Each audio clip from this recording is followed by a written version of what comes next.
Your life matters. You can make a difference. Magandang araw mga kaibigan, magkapet pandasal muna po tayo. Ito po si Father Nono.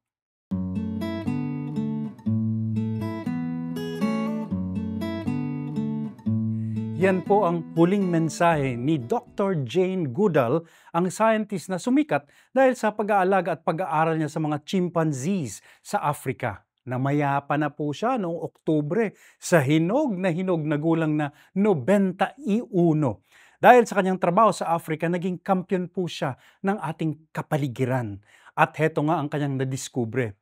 Bawat isa sa atin, gusto man natin o wala, meron laging epekto o impact sa ating kapaligiran mula pa sa ating kapanganakan. Bawat isa sa atin halimbawa, kumakain at lahat ng pagkain natin, isda, karne, gulay, bunga ng handog ng kalikasan. Bawat damit, bawat teknolohiya, galing sa kalikasan. Kaya gusto mo man o hindi, may epekto ang buhay mo sa kalikasan. Kung ganoon anya, piliin mong maging mabuti ang epektong yon. May magagawa tayo lagi. Anya, each and every one of you has a role to play. You may not know it or find it, but your life matters. And you are here for a reason. And I hope that reason will become apparent as you live through your life.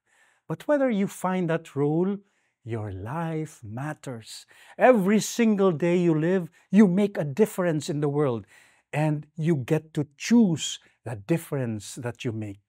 Think about the actions you take each day, because multiplied 1,000,000 or billion times, even small actions will make a great change. Manalangin po tayo. Panginoon, salamat sa buhay na handog niyo sa amin. Naway lagi namin itong pahalagahan at naway piliin lagi namin ang kabutihang iiwan namin sa aming mundo. Amen.